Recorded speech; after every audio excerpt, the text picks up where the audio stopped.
धर्म शास्त्र का उपदेश। पुष्कर कहते हैं, मनु, विष्णु, याज्ञवल्क्य, हारीत, अत्रि, यम, अंगिरा, वशिष्ठ, दक्ष, संवर्त, शातातप, पराशर, आपस्तंभ, उष्णा, व्यास, कात्यायन, बृहस्पति, गौतम, शंख और लिखित, इन सब ने धर्म का जैसा उपदेश किया है वैसा ही मैं भी संक्षेप से कहूंगा। सुनो, ये धर्म भोग और मोक्ष देने वाला है।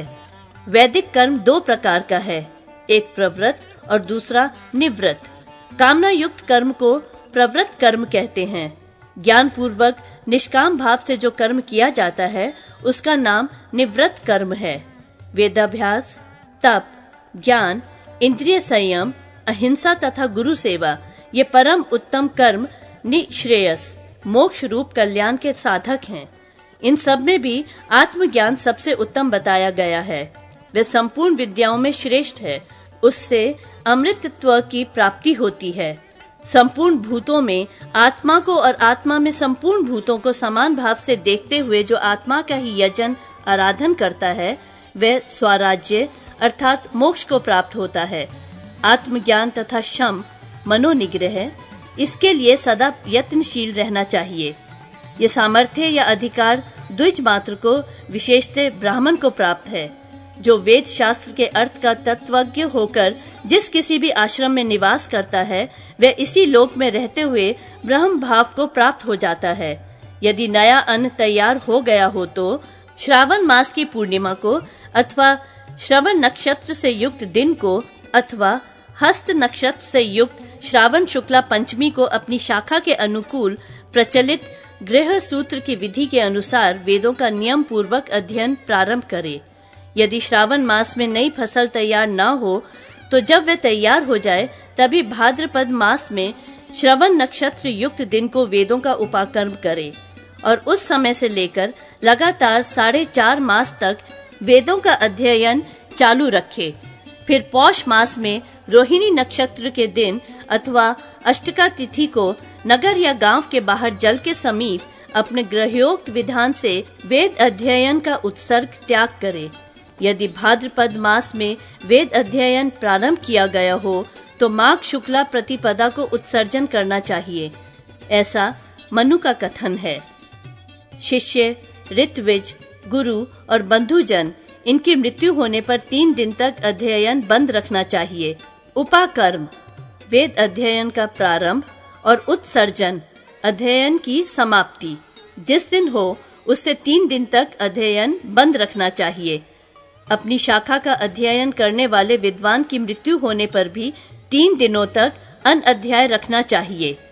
संध्या काल में मेघ की गर्जना होने पर, आकाश में उत्पात सूचक शब्द होने पर, भूकंप और उल्कापात होने पर, मंत्र ब्राह्मणात्मक वेद की समाप्ति होने पर तथा आरण्य का अध्ययन करने पर 1 दिन और 1 रात अध्ययन बंद रखना चाहिए।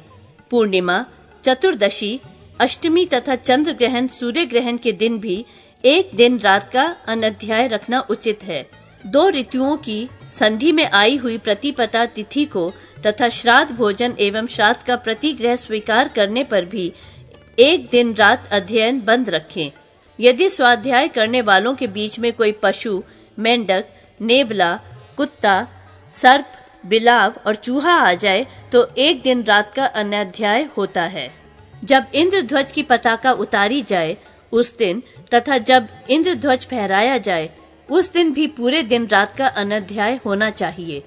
कुत्ता, सियार, गधा, उल्लू, सामगान, बांस तथा आर्त प्राणी का शब्द सुनाई देने पर अपवित्र वस्तु, मुर्दा, शूद्र, अंत्यज, शमशान और पतित मनुष्य, इनका सानिध्य होने पर, अशुभ ताराओं में बारंबार बिजली चमकने तथा बारंबार मेघ गर्जना होने पर तात्कालिक अनध्याय होता है। भोजन करके तथा गीले हाथ अध्ययन न करें। जल के भीतर आधी रात के समय अधिक आंधी चलने पर भी अध्ययन बंद कर देना चाहिए। धूल की वर्षा होने पर, दिशाओं में दाह होने पर, दोनों संध्याओं के समय कुहासा पड़ने पर, चोर या राजा आदि का भय प्राप्त होने पर तत्काल स्वाध्याय बंद कर देना चाहिए। दौड़ते समय अध्ययन न करें। किसी प्राणी पर प्राण बाधा उपस्थित होने पर और अपने घर किसी श्रेष्ठ पुरुष के पधारने पर भी अनध्याय रखना उचित है। गधा, ऊंट, रथ आदि सवारी, हाथी, घोड़ा, नौका तथा वृक्ष आदि पर चढ़ने के समय और ऊसर या मरुभूमि में स्थित होकर भी अध्ययन बंद रखना चाहिए। इन 37 प्रकार के अनअध्यायों को तात्कालिक केवल उसी समय के लिए आवश्यक माना गया है।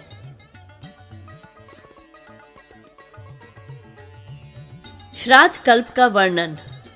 पुष्कर कहते हैं, परशुराम, अब मैं भोग और मोक्ष प्रदान करने वाले श्राद्ध कल्प का वर्णन करता हूँ। सावधान होकर श्रवण कीजिए। श्राद्ध करता पुरुष मन और इंद्रियों को वश में रखकर पवित्र हो श्राद्ध से एक दिन पहले ब्राह्मणों को निमंत्रित करे। उन ब्राह्मणों को भी उसी समय से मन, वाणी, शरीर तथा क्रिया द्वारा पूर्ण संयमशील रहना चाहिए। श्राद्ध के दिन अपराह्न काल में आए हुए ब्राह्मणों का स्वागत पूर्वक पूजन करें। स्वयं हाथ में कुश की पवित्री धारण किए रहें। जब ब्राह्मण लोग आचमन कर लें तब उन्हें आसन पर बिठाएं। देव कार्य में अपनी शक्ति के अनुसार युग्म, 2, 4, 6 आदि संख्या वाले और श्राद्ध में अयुग्म 1, 3, 5 आदि संख्या वाले ब्राह्मणों को निमंत्रित करें। सब ओर से घिरे हुए गोबर आदि से लिपे पुते पवित्र स्थान में, जहां दक्षिण दिशा की ओर भूमि कुछ नीची हो, श्राद्ध करना चाहिए। वैश्वदेव श्राद्ध में 2 ब्राह्मणों को पूर्वाभिमुख बिठाएं और पितृ कार्य में 3 ब्राह्मणों को उत्तराभिमुख अथवा दोनों में एक एक ब्राह्मण को ही सम्मिलित करें। मातामहों के श्राद्ध में भी ऐसा ही करना चाहिए, अर्थात 2 वैश्वदेव श्राद्ध में और 3 मातामह आदि श्राद्ध में अथवा उभय पक्ष में एक ही एक ब्राह्मण रखें। वैश्वदेव श्राद्ध के लिए ब्राह्मण का हाथ धुलाने के निमित्त उसके हाथ में जल दें और आसन के लिए कुश दें। फिर ब्राह्मण से पूछें, मैं विश्व देवों का आवाहन करना चाहता हूँ। तब ब्राह्मण आज्ञा दे, आवाहन करो। इस प्रकार उनकी आज्ञा पाकर विश्व देवास आगत इत्यादि ऋचा पढ़कर विश्व देवों का आवाहन करें। तब ब्राह्मण के समीप की भूमि पर जौ बिखेरें। फिर पवित्री युक्त अर्घ्य पात्र में शन्नो देवी इस मंत्र से जल छोड़ें। यवोवसी इत्यादि से जौ डालें। फिर बिना मंत्र के ही गंध और पुष्प भी छोड़ दें। तत्पश्चात या दिव्या आपह इस मंत्र से अर्घ्य को अभिमंत्रित करके ब्राह्मण के हाथ में संकल्प पूर्वक अर्घ्य दें और कहें, अमुक श्राद्धे विश्व देवा इदम वो हस्तार्घ्यम नमः। यूं कहकर वे अर्घ्य जल कुश युक्त ब्राह्मण के हाथ में या कुशा पर गिरा दें। तत्पश्चात हाथ धोने के लिए जल देकर क्रमशः गंध, पुष्प, धूप, दीप तथा आच्छादन वस्त्र अर्पण करें। पुनः हस्त शुद्धि के लिए जल दें। विश्व देवों को जो कुछ भी देना हो वे सव्य भाव से उत्तराभिमुख होकर दें और पितरों को प्रत्येक वस्तु अपसव्य भाव से दक्षिणामुख होकर देनी चाहिए। वैश्वदेव कांड के अनंतर यज्ञोपवीत अवसव्य करके पिता आदि तीनों पितरों के लिए 3 द्विगुण भुग्न कुशों को उनके आसन के लिए अप्रदक्षिण क्रम से दें। फिर पूर्ववत ब्राह्मणों की आज्ञा लेकर उशंतस्त्वा इत्यादि मंत्र से पितरों का आवाहन करके आयंतु नः इत्यादि का जप करें। अपहता असुरा रक्षामसि वेदिशदे ये मंत्र पढ़कर सब ओर तिल बिखेरें। वैश्वदेव श्राद्ध में जो कार्य जौ से किया जाता है वही पितृ श्राद्ध में तिल से करना चाहिए। अर्घ्य आदि पूर्ववत करें। संस्त्रव ब्राह्मण के हाथ से चुए हुए जल पितृ पात्र में ग्रहण करके भूमि पर दक्षिणाग्र कुश रखकर उसके ऊपर उस पात्र को अधोमुख करके ढुलका दें और कहें, पितृभ्य स्थानमसि। फिर उसके ऊपर अर्घ्य पात्र और पवित्र आदि रखकर गंध, पुष्प, धूप, दीप आदि पितरों को निवेदित करें। इसके बाद अग्नौकरण कर्म करें। घी से तर किया हुआ अन्न लेकर ब्राह्मणों से पूछें, अग्नौ करिष्ये, मैं अग्नि में इसकी आहुति दूंगा। तब ब्राह्मण इसके लिए आज्ञा दें। इस प्रकार आज्ञा लेकर पितृ यज्ञ की भांति उस अन्न की 2 आहुति दें। उस समय ये 2 मंत्र क्रमशः पढ़ें। अग्नये कव्य वाहनाय स्वाहा नमः, सोमाय पितृमते स्वाहा नमः। फिर होम शेष अन्न को एकाग्रचित्र होकर यथा प्राप्त पात्रों में, विशेषतः चांदी के पात्रों में परोसें। इस प्रकार अन्न परोसकर पृथ्वी ते पात्रम द्योर्पिधानम ब्राह्मणस्य मुखे इत्यादि मंत्र पढ़कर पात्र को अभिमंत्रित करें। फिर इदम विष्णु इत्यादि मंत्र का उच्चारण करके अन्न में ब्राह्मण के अंगूठे का स्पर्श कराएं। तदंतर तीनों व्याहृतियों सहित गायत्री मंत्र तथा मधुवाता इत्यादि 3 ऋचाओं का जप करें और ब्राह्मणों से कहें, आप सुखपूर्वक अन्न ग्रहण करें। फिर वे ब्राह्मण भी मौन होकर प्रसन्नता पूर्वक भोजन करें। उस समय यजमान क्रोध और उतावली को त्याग दे और जब तक ब्राह्मण लोग पूर्णतः तृप्त न हो जाएं, तब तक पूछ पूछ कर प्रिय अन्न और हविष्य उन्हें परोसता रहे। उस समय पूर्वोक्त मंत्रों का तथा पावमानी आदि ऋचाओं का जप या पाठ करते रहना चाहिए। तत्पश्चात अन्न लेकर ब्राह्मणों से पूछे, क्या आप पूर्ण तृप्त हो गए? ब्राह्मण कहें, हाँ, हम तृप्त हो गए। यजमान फिर पूछे, शेष अन्न का क्या किया जाए? ब्राह्मण कहें, इष्ट जनों के साथ भोजन करो। उनकी इस आज्ञा को बहुत अच्छा कहकर स्वीकार करें। फिर हाथ में लिए हुए अन्न को ब्राह्मणों के आगे उनकी जूठन के पास ही दक्षिणाग्र कुश भूमि पर रखकर उन कुशों पर तिल जल छोड़कर रख दें। उस समय अग्निदग्धाश्च ये इत्यादि मंत्र का पाठ करें। फिर ब्राह्मणों के हाथ में कुल्ला करने के लिए 1-1 बार जल दें। फिर पिंड के लिए तैयार किया हुआ सारा अन्न लेकर दक्षिणाभिमुख हो पितृ यज्ञ कल्प के अनुसार तिल सहित पिंड दान करें। इसी प्रकार मातामह आदि के लिए पिंड दें। फिर ब्राह्मणों के आचमनार्थ जल दें। तदंतर ब्राह्मणों से स्वस्ति वाचन कराएं और उनके हाथ में जल देकर उनसे प्रार्थना पूर्वक कहें, आप लोग अक्षयम अस्तु कहें। तब ब्राह्मण अक्षयम अस्तु बोलें। इसके बाद उन्हें यथाशक्ति दक्षिणा देकर कहें, अब मैं स्वधा वाचन कराऊंगा। ब्राह्मण कहें, स्वधा वाचन कराओ। इस प्रकार उनकी आज्ञा पाकर पितरों और मातामह आदि के लिए आप ये स्वधा वाचन करें, ऐसा कहें। तब ब्राह्मण बोले, अस्तु स्वधा। इसके अनंतर पृथ्वी पर जल सींचे और विश्व देवा प्रियंताम यूं कहें। ब्राह्मण भी इस वाक्य को दोहराएं, प्रियंताम विश्व देवा। तदंतर ब्राह्मणों की आज्ञा से श्राद्ध करता जप करें, मेरे दाता बढ़े, वेद और संतति बढ़े, हमारी श्रद्धा कम न हो और हमारे पास दान के लिए बहुत धन हो। ये कहकर ब्राह्मणों से नम्रता पूर्वक प्रिय वचन बोले और उन्हें प्रणाम करके विसर्जन करें। वाजे वाजे इत्यादि ऋचाओं को पढ़कर प्रसन्नता पूर्वक पितरों का विसर्जन करें। पहले पितरों का, फिर विश्व देवों का विसर्जन करना चाहिए। पहले जिस अर्घ्य पात्र में संस्त्रव का जल डाला गया था, उस पितृ पात्र को उतान करके ब्राह्मणों को विदा करना चाहिए। ग्राम की सीमा तक ब्राह्मणों के पीछे पीछे जाकर उनके कहने पर उनकी परिक्रमा करके लौटें और पितृ सेवित श्राद्धान को इष्ट जनों के साथ भोजन करें। उस रात्रि में यजमान और ब्राह्मण दोनों को ब्रह्मचारी रहना चाहिए। इसी प्रकार पुत्र जन्म और विवाह आदि वृद्धि के अवसरों पर प्रदक्षिणा व्रती से नांदी मुख पितरों का यजन करें। दही और बेर मिले हुए अन्न का पिंड दें और तिल से किए जाने वाले सब कार्य जौ से करें। एकोदिष्ट श्राद्ध बिना वैश्व देव के होता है। उसमें एक ही अर्घ्य पात्र तथा एक ही पवित्रक दिया जाता है। इसमें आवाहन और अग्नौकरण की क्रिया नहीं होती।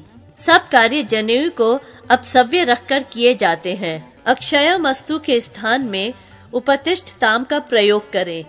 वाजे वाजे इस मंत्र से ब्राह्मण का विसर्जन करते समय अभिरम्यताम कहें और ब्राह्मण लोग अभिरतः स्मः ऐसा उत्तर दें। सपिंडीकरण श्राद्ध में पूर्वोक्त विधि से अर्घ्य सिद्धि के लिए गंध, जल और तिल से युक्त 4 अर्घ्य पात्र तैयार करें। इनमें से 3 तो पितरों के पात्र हैं और 1 प्रेत का पात्र होता है। इनमें प्रेत के पात्र का जल पितरों के पात्रों में डालें। उस समय ये समाना इत्यादि 2 मंत्रों का उच्चारण करें। शेष क्रिया पूर्ववत करें। ये सपिंडीकरण और एकोदिष्ट श्राद्ध माता के लिए भी करना चाहिए। जिसका सपिंडीकरण श्राद्ध वर्ष पूर्ण होने से पहले हो जाता है, उसके लिए 1 वर्ष तक ब्राह्मण को सानोदक कुंभदान देते रहना चाहिए। 1 वर्ष तक प्रति मास मृत्यु तिथि को एकोदिष्ट करना चाहिए। फिर प्रत्येक वर्ष में 1 बार क्षया तिथि को एकोदिष्ट करना उचित है। प्रथम एकोदिष्ट तो मरने के बाद 11वें दिन किया जाता है।